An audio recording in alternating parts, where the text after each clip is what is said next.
untuk menggelar serat optik ya. Itu laut pun bisa digelar serat optik. Ya. Tapi biayanya tuh 4 kali lebih mahal kalau kita gelar di darat. Karena senyummu mengartikan siapa dirimu Itu sebenarnya. beneran gak sih ada? Coba ditambahin. Gak percaya. Harus senyum-senyuman segala. Ini apa sih artinya ini? Martabak. Mari cerita tentang bakti. Masih seru obrolannya di sini. Kita masih belajar ini tentang pemerataan internet dan juga penggunaannya dan juga masyarakatnya. Bagaimana masyarakat menghadapi tantangan yang berbeda di setiap daerah. Apalagi di musim pandemi seperti sekarang. Sebelum ngobrol lagi dengan Mbak Nadine dan Pak Anang, saya punya pertanyaan-pertanyaan penting ini. Ini berhubungan dengan masa depan kalian berdua. Mukanya mencurigakan banget nih. Come on, aku tuh Oke. tulus loh. Oh iya tulus mencurigakan. Ikhlas. Ikhlas sangat mencurigakan. Nah ini narasi gini Pak Anang, yang bisa memecah belah persatuan dan kesatuan kita di tengah podium ini. Padahal Mas Oki udah bikin titik, tapi sama saya dikomain lagi. Iya. Oke, lanjut. Oke, Nadine saya punya pertanyaan cepat, tolong dijawab tanpa mikir. Karena kita nggak boleh kebanyakan mikir, di sini durasi ya. Karena podcast ini terbatas oleh durasi ya. Nadine sudah siap? Oke, siap, Pak Anang selesai. juga sama Pak? Belum. Oh belum, katanya cepat. Oh belum. Pak Anang juga persiapan ya Pak ya? Martabak. Tanpa mikir panjang. Pertanyaan pertama kepada Pak Anang. Sepeda atau motor? Motor. Nadine, main film atau syuting iklan? Ya, syuting iklan. Nadine, gunung atau laut? Laut lah. Pak Anang, sop atau soto? Soto lah. Foto lah. Tepuk tangan yang meriah dulu untuk dua narasumber Lagi kita. dong. Udah 2 aja dulu. Tadi saya tanya sepeda atau motor, Pak Anang jawabnya Motor. motor, betul. Kemudian Nadine bilang syuting iklan ya. Iya, tadi Pilihan. maunya film sih, tapi di mulut keluarnya iklan. Oke, kemudian Pak Anang juga memilih sop. Soto. Soto ya, soto. Dan Nadine memilih laut. Laut. Itu udah otomatis. Baik, hasil sementara di sini menunjukkan bahwa Pak Anang ada termasuk tipe orang yang pendiam, tidak terlalu banyak berbagi informasi, dan kalaupun berbagi informasi itu karena terpaksa. Oh, Kemudian gitu. Pak Anang juga orangnya cukup sportif dan bisa menilai suatu keadaan dalam sisi objektif. Itu menurut Pak Anang. Kalau Nadine di sini, saya melihat bahwa Nadine adalah orang yang selalu ceria ketika diperhadapkan pada situasi yang dia biasa melakukannya. Oke. Jadi kalau kamu menghadapi situasi yang baru, kamu tuh cenderung nervous atau gugup. Oke. Ada kepanikan tertentu, tapi punya barometer yang nggak mesti berlebihan. Karena kamu adalah orang yang pandai mengendalikan emosi dalam segala situasi. Oh, belajar dari Mas Coki soalnya. Itu dia, iya. Karena senyummu mengartikan siapa dirimu itu sebenarnya. beneran gak sih ada? Coba ditambahin. Gak percaya. Harus senyum-senyuman segala. Ini apa sih artinya ini? Udahlah, udah, gak usah dipertanyakan lah kebenaran ini. Termasuk pengendalian emosi suami. Oh ya, pengendalian. Masuk. Iya. Martabak. Jadi tadi pertanyaan saya kepada Pak Anang adalah bagaimana sebenarnya penyediaan internet yang ada yang dibangun oleh Bakti ini kemudian outputnya pada hasil akhirnya masyarakat juga teredukasi. Pak, bukannya ini misi kita bersama Pak untuk mengedukasi masyarakat. Ya. Kontennya tuh yang penting loh Pak, di dalam ponsel itu bukan cuma sekadar orang dapat sinyal terus mau diapain sinyalnya. Ya. Nah, seberapa jauh kepedulian Bakti dalam hal ini? Tugas Bakti sebenarnya fokus di daerah 3T ya. 3T, berbedanya 3T dan kita-kita yang ada di katakanlah kota-kota ya. Kita pertama lihat barang yang kita pasang itu, yang kita jual lah produknya itu internet ya. Internet itu kita paham lah, really powerful lah. Sangat powerful. Iya. Sayangnya positifnya internet itu nggak bisa dipisahkan dengan negatifnya internet. Ya, kita coba dipisah-pisah tetap aja negatifnya ikut. Ya, jadi bisa bayangkan Mas Coki ketika kita menghadirkan broadband 4G high speed di daerah 3T. Kalau masalah handsetnya, ini kita ada kejadian ya. Ketika kita sinyalnya belum on, kita datang peresmian pada saat itu dengan Pak Menteri, kaget HP-nya tuh udah smartphone semua. Oh, oke. Padahal sinyal belum ada. Nah, ternyata mereka pakai untuk foto-foto saja, belum ada sinyalnya. Nah, jadi saya sebenarnya tidak terlalu khawatir dengan handsetnya karena mereka ketika sinyalnya hadir kenceng pasti mereka otomatis beli. Tetapi dengan internet yang tanpa edukasi, waduh, itu gampang deh, orang cuma klik pornografi yang keluar. Iya, betul. Ya, klik gambling yang keluar. Nah, inilah yang akhirnya pemahaman kami harus segera ketika sinyal hadir, hadirkan literasi program digital. Kita kerjasama dengan semua unsur ya. Saya yakin ya Kominfo nggak bisa nangani ini, Kominfo saja. Pemerintah dengan berbagai KL pun tidak bisa. Ya. Jadi kita kerahkan semua unsur ya, entah itu LSM, ya entah itu universitas semua. Yuk kita garap rame-rame nih, ya edukasi digital, literasi digital ini. Karena ini penting ya, apalagi ke depan kan yang namanya pergerakan ekonomi akan didrive oleh UMKM yang digital nanti kelak ke depan. Ya. Nah disinilah akhirnya pemerintah ya, termasuk Bakti ya, banyak kerjasama dengan mitra-mitra bagaimana memberdayakan ya, khususnya daerah 3T agar masyarakat manfaatkan secara positif. Itu target kami. Ya, dan ini keniscayaan sebenarnya karena tugas semua orang termasuk figur publik dalam mengampanyekan literasi digital. Mbak Nadine pernah nggak ketemu sama masyarakat yang kayaknya menurut pendapatmu kok kayaknya orang-orang ini nggak nyampe deh informasi ke mereka, informasi yang benar ya. Katakanlah di tengah pandemi ini tentang iman aman imun. Ya kemarin sempat ke Padang, terus sempat kita pergi ke pantai air manis. Nah di situ banyak yang tidak pakai masker. Terus saya mikir ini kenapa ya daerah sini kok dan merata bukan hanya 1 atau 2 orang tapi hampir semuanya tidak pakai. Aku pikir apa belum sampai gitu infonya tentang fungsi dari si masker mereka ini. Tuh siapa? Nelayan?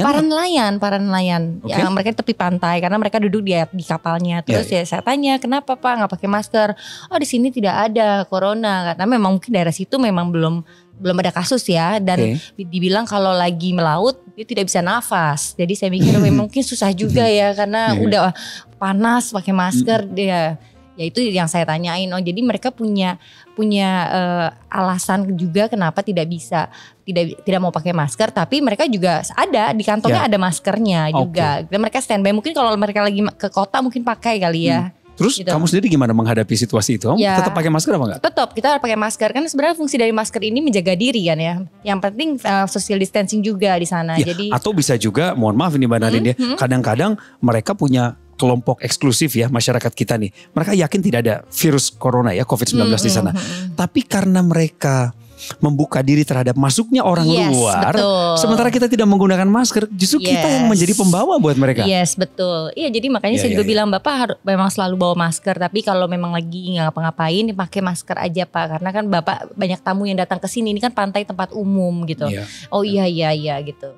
Tapi saya yakin pasti mereka belum pernah melihat ketika bernelayan itu lihat ikan pakai masker ya. Oh iya, ada mungkin gambar masker karena kan ikan warna-warni kan, warna merah, warna ini di pipinya ya mungkin itu jadi masker bagi penyelam atau para nelayan ngeliat ikan. Bisa. Pak Anang masih aktif keluar waktu pandemi ini? Maksudnya dinas luar kota? Iya. Jadi ada kisah juga ya waktu betul kata Mbak Nadine ya ketika kami belusukan ya ke NTB pada saat itu Kabupaten Sumbawa.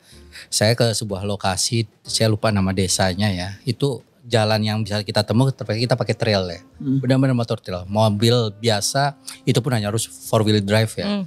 Mobil biasa gak bisa tembus. Kita tembus sana. Sejak sampai di salah satu desa kita termenung ada 10 mungkin gak 10 kira-kira 6 anak kecil ya. Teriak ngeliatin kita karena kita kan ya biasalah habis riding belusukan tiba-tiba sama-sama corona. Maksudnya? Maksudnya dia bilang kita bahwa ini corona datang. Oh, karena dari jadi kota kita dari kota. Iya. Kita dianggap sebagai carrier ya corona. Serius Pak? Serius Pak. Ini kita ketawa, sadar juga akhirnya kebenaran pada saat itu Sumpah Pemuda anak-anak kita kumpulkan suruh nyanyi ya pada saat itu. Nah, akhirnya suasana pecah lah. Nah, pada saat itu juga saya bicara dengan bupatinya karena bupati ikut belusukan dengan kami ya. Memang kasus di Sumbawa pada saat itu hanya baru 7 orang. Di Sumbawa itu sendiri? Di Sumbawa itu sendiri. Itu pun semuanya pendatang. Jadi betul ya bahwa di daerah gak ada corona ya. Yang kita yang dari kota mungkin bisa jadi itu sebagai carrier ya. Jadi mereka walau pemerintah banyak teriak tentang itu tapi dia pikir barangnya gak nyata atau gaib ya. Mereka bilang saya gak takut sama corona. Banyak yang nyebutnya gitu. Mereka lebih takut perutnya lapar. Oh iya. Kira gitu lah. Jadi sama. Pak Anang dan rombongan disambut dengan teriakan itu ya. Corona. Itu antara shock tapi ketawa deh. Akhirnya ekspresi mereka gini ya Dandin. Putri Indonesia banget ya. Ya ampun, baru loh saya dengar ini kejadian orang nyambut orang luar ya sebagai pembawa gitu. Dan menyambutnya juga dengan sukacita lagi ya. Orang kan kalau corona kan corona. Jadi Corona. mau dimarahin juga susah. Pak Anang, tapi tolong jujur-jujuran sama kami lah. Ini Indonesia ini 17 ribuan pulau. Ya 17 ribuan pulau tersebar. Wow, bangga sekali jadi warga negara Republik Indonesia. Tapi apa yang menjadi tantangan utama pemerataan akses internet di seluruh Nusantara? Karena kita bicara tanah dan air. Ya, jadi saya terus terang baru paham ya. Ketika negara kita kepulauan ya, kadang saya bekerja di sektor telekomunikasi untuk menyatukan seluruh Indonesia yang kepulauan 17.000 itu. Aduh, effortnya luar biasa dan cost-nya itu luar biasa mahalnya. Ini saya kasih gambaran ya, untuk menggelar serat optik ya, itu laut pun bisa digelar serat optik. Tapi biayanya tuh 4 kali lebih mahal kalau kita gelar di darat. Maksudnya lebih mahal yang di darat? Lebih mahal di laut. Di laut. Jadi untuk menghubungkan setiap pulau dengan serat optik ya, itu ya contoh lah mainland China ya, yang negaranya semua daratan. Itu kita cost-nya 4 kali lebih mahal. Untuk mengejar itu. Jadi tapi itu sebuah tantangan dan itu sudah selesai sebenarnya PR-nya 2019 lalu.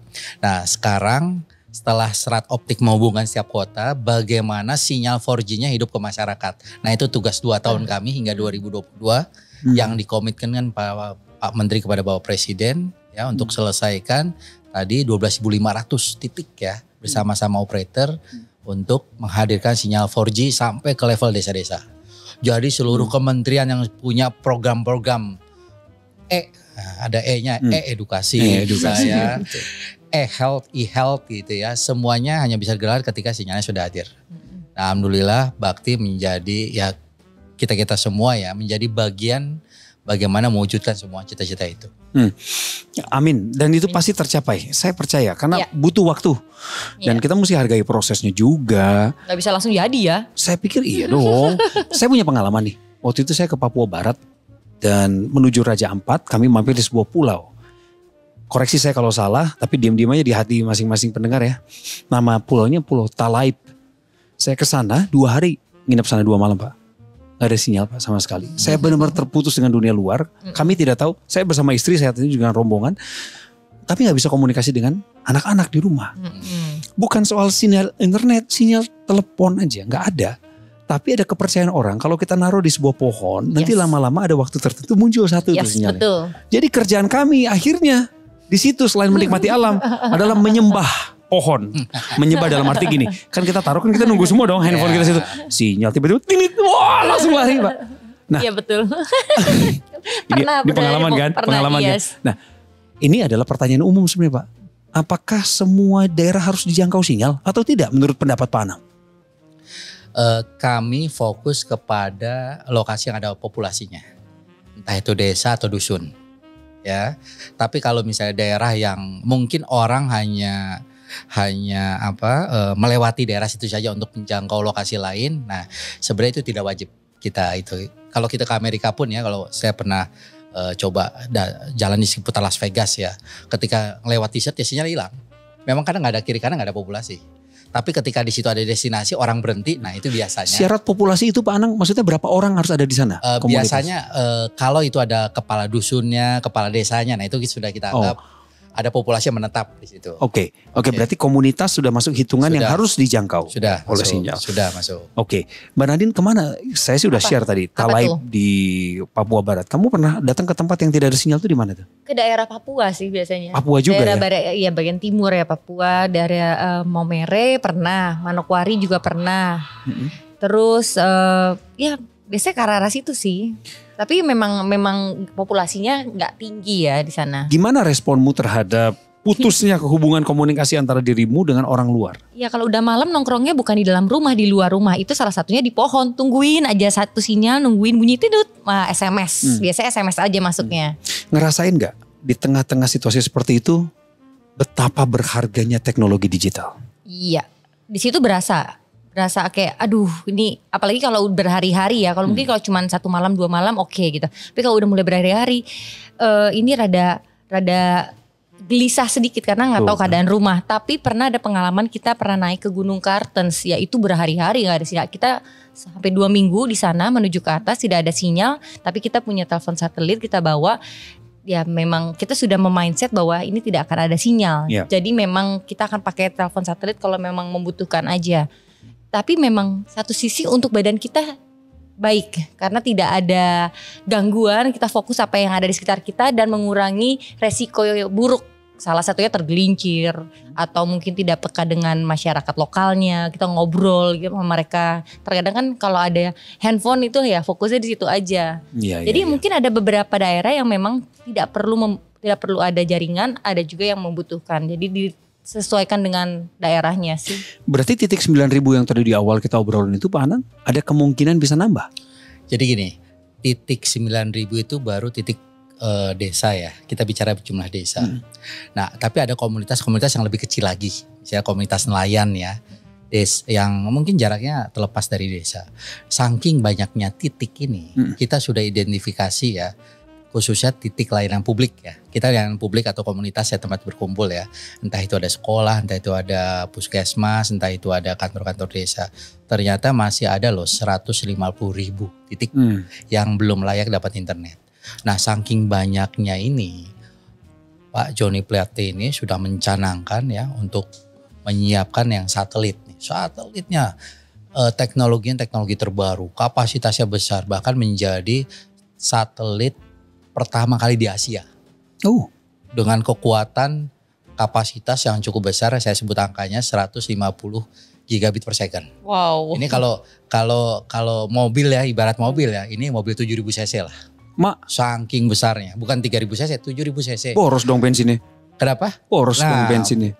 Bensinnya boros, tapi sekali gayuh tuh bisa ngangkut katakanlah kalau penumpang 40 orang lah. Boros bensin tapi sekali dayungnya penumpang yang banyak yang ikut. Efektif ya? Efektif. Logistiknya jalan. Efektif. Nah inilah satelit ini sudah masuk tahapan pabrikasi ya. Jadi satelit pertama di Asia, satelit nomor 5 di dunia dengan kapasitas sebesar itu. Jadi Indonesia karena lihat konturnya kepulauan ya, sehingga padahal dan kita juga dikejar dengan namanya transformasi digital di semua level ya, hingga ke desa-desa. Nanti harapannya 2023 terbang ke angkasa. Ini adalah anak negeri, murni dalam negeri atau kerjasama kita dengan negara lain? Kalau teknologi satelit memang teknologi masih high tech. Ya kita beli satelitnya dari Prancis. Nice. Roketnya dari SpaceX Amerika. Berarti pas banget kalau teknologinya dari Perancis itu bisa membuat kita semua yang merasakannya menjadi ikut seksi, Pak. Otomatis ya. Ngomongnya juga enak kan. Merci beaucoup. Merci beaucoup. Kita mau kasih lagi oleh-oleh titipan dari teman-teman semua tentang pertanyaan-pertanyaan yang mengarah kepada karakter dan pribadi mereka. Dan kelihatan mereka senang ketika saya membacakan karakter itu. Coba, ayo cepat kasih beri. Sabar, orang ini lagi proses nih loading tuh. Loading. Di sini 137.000 gigabyte. Waduh, banyak banget. Tulisannya. Nih muncul. Nah, ini bagus nih. Oke. Siap. Siap, Anang? Siap, Mbak Nadine? Siap, Kita mulai dengan Mbak Nadine. Netflix atau Disney Plus? Netflix. Good. Pak Anang, Apple atau Android? Apple. Nadine, berkebun atau traveling? Traveling. Pak Anang, dinas dalam kota atau dinas luar kota? Luar kota. Nih ya, sudah cukup. Lagi dong. Ya, udah habis, udah. Lagi pengen. Durasinya aja terbatas. Kasih tepuk tangan berjamaah dulu buat dua narasumber saya. Kesimpulan dari rapid fire question yang barusan saya kasih kepada beliau berdua sebagai narasumber adalah bahwa dua orang ini adalah termasuk dua orang yang termasuk dikatakan orang yang termasuk jarang dalam kualifikasi kepemimpinan. Yang kedua, dua narasumber saya kali ini adalah termasuk orang yang secara tindakan jauh melampaui kata-kata. Jadi kalau kita simpulkan beliau-beliau ini memang tidak pandai bernarasi atau tidak terlalu tajam dalam hal narasi. Tapi begitu dia bertindak melakukan sesuatu langsung menjadi contoh dan teladan bagi banyak orang. Maka semboyan yang paling tepat untuk Pak Anang dan juga Mbak Nadine dalam hal ini adalah menjadi pribadi-pribadi yang ingarso sung tulodo atau memberikan contoh dari depan. Tepuk tangan lagi buat mereka. Terima kasih. Hebat ya. Baru. Iya. Saya juga kadang-kadang bingung tulisannya apa, bacaannya apa. Bisa beda begitu dia nih yang ngasih narasi siapa sebenarnya. Mana nih? Nah jadi targetmu di masa pandemi ini kan kita nggak tahu pandeminya sampai kapan. Tapi kayaknya kalau kita nggak jalan sekarang, tidak mendukung sektor pariwisata, yang sulit juga banyak. Bukan hanya kita secara psikologis ya, orang lain juga kan menunggu. Ayo datang, asal kamu sehat, datang kan gitu. Jadi targetmu di masa pandemi ini mau pergi kemana? Tetap nanti akan kayak kehidupan yang sebelumnya, karena menurutku kayak dibilang new normal ini sebenarnya ini normal yang harus kita lakukan sebelum pandemi ini terjadi, seperti lebih peduli akan kesehatan kita, imunnya juga dijaga, terus pada saat kita traveling yang dari dulu yang saya selalu kampanyekan adalah kurangi penggunaan plastik, bawa tumbler sendiri, bawa box makanan sendiri, jadilah smart traveler. Yang mana itu sekarang dilakukan, kita nggak perlu campaign lagi, udah dilakukan sama semuanya. Jadi ya otomatis nah itu akan menjadi new habit buat siapapun, baik itu si pejuang lingkungan ataupun ya yang bukan si pejuang gitu, si penikmat nantinya. Dan akhirnya juga kita akan ke track yang mana kita suka, baik itu hobi, pekerjaan, tapi dengan metode, dengan new habit itu. Menurutku ya akan otomatis kita akan memilih kok. Dan dengan ada pandemi ini kita dibuat untuk tidak menjadi rakus lagi. Kita kita melangkah sesuai apa kebutuhan kita. Dan itu menurut saya sebagai manusia bagus ya, diajarkan untuk lebih sederhana akan segala hal. Salah satu hikmah di masa pandemi ini adalah kita belajar menghargai alam ya. Karena tahu bahwa ini tanggung jawab bersama. Harusnya dari dulu kita nyadar. Kenapa mesti nunggu pandemi dulu baru tahu itu kebenaran? Ya, tapi baguslah kita ambil hikmahnya. Pak Anang, 3 destinasi favorit wisata dalam negeri Anda apa saja? Kalau boleh sebut 3. Labuan Bajo, terus Raja Ampat. Satu lagi yang dekat aja deh, Pulau Seribu. Pulau Seribu ya. Labuan Bajo, Raja Ampat dan Pulau Seribu. Nadine, 3 destinasi favorit yang harus dikunjungi oleh orang-orang. Best recommendation. Apa ya? Ini berat sih karena Indonesia banyak banget dan setiap daerah karakternya beda-beda semua ya Pak ya. Aduh. Pilih 3 aja. Setuju Labuan Bajo, bagus. Nggak mau. Oh nggak boleh. Sama. Oh nggak boleh sama. Ya kan bebas. Overexposed. Ya kemarin saya udah ngomong sama Wagub NTT, ini DPSP, destinasi pariwisata skala prioritas. Tolong yang lain dulu. Oke, siap. Ini nih bajunya. Tuh kan komodo bajunya. Ini saya perjelas komodo aja, tapi itu emang harus dijaga komodo. Coba, jadi apa? 1. Ya, yang pertama Agats deh, mungkin Asmat. Agats ya. Karena itu budayanya kuat banget. Agats di Papua. Kemudian Natuna. Cantik banget. Terus yang ketiga, Derawan cakep, tapi bukan pilihan aku ya. Sana juga banyak. Ya nggak apa-apa. Ini kan nyari 3 aja. Sebentar. Sumba NTT. Yes. Oh, nice. Cakep tuh 3-3-nya. Tapi semua bagus ya. Derawan bagus, Tarakan juga bagus. Iya. Takut amat sih. Enggak, karena nanti takutnya salah persepsi. Kita nggak akan potong-potong menjadi informasi yang kemudian salah nanti jadi disinformasi. Nggak boleh ya. Teman-teman di sini komitmen bahwa semua yang diomongin sesuai dengan konteksnya. Ya, jadi 3 sekali lagi.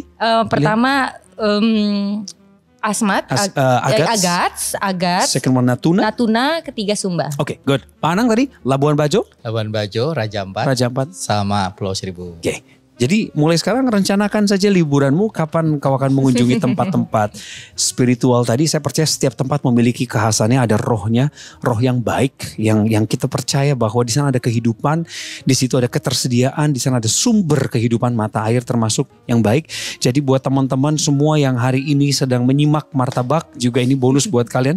Martabak quiz sekarang saya akan kasih di penghujung acara kita. Siap-siap untuk jawab di media sosial kami. Jawabnya bisa ditulis di akun medsos Bakti Kominfo di Instagram dan juga Twitter @BaktiKominfo. Harus diikuti juga akunnya dan pantau terus perkembangannya. Jawabnya di sini, pengumuman pemenangnya juga nanti ada di sini. It's time to Martabak Quiz.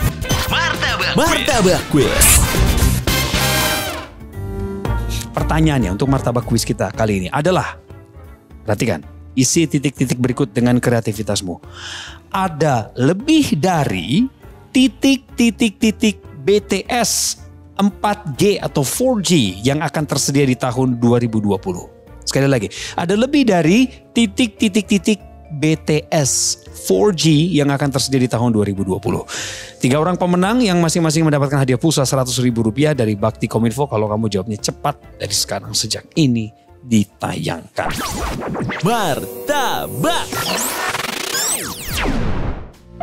Pak Anang, terima kasih untuk waktunya. Pleasure. Dan terima kasih. Ada jedanya gitu, Iya, ada bingung. cerita. Beliau lagi mikir katanya kan. Ini gue perpanjang kontraknya gak nih orang katanya gitu. Ayolah, saya bersedia loh menemani Mas Coki. Saya dapat seorang relawan loh tiba-tiba ya. Relawan Nadine namanya. Jangan mundur ya relawan Nadine. Enggak mundur. Pak, selamat melayani negeri. Terima kasih. Dengan bakti dan apapun yang ada di tangan Bapak, pergunakan itu semua bisa jadi alat yang terbaik melayani masyarakat. Doa kami. Mbak Nadine, terusin pejuang kemanusiaan. Terus dong, harus pejuang lanjut. kemanusiaan, lingkungan. Lanjut. Bawa terus Putri Indonesia kemanapun Mbak Nadine pergi. Salam buat suami. Iya, salam juga buat keluarga ya. Disampaikan salamnya, terima kasih. Semua juga nonton keluarga saya karena mereka penggemar podcast ini, Bakti Kominfo.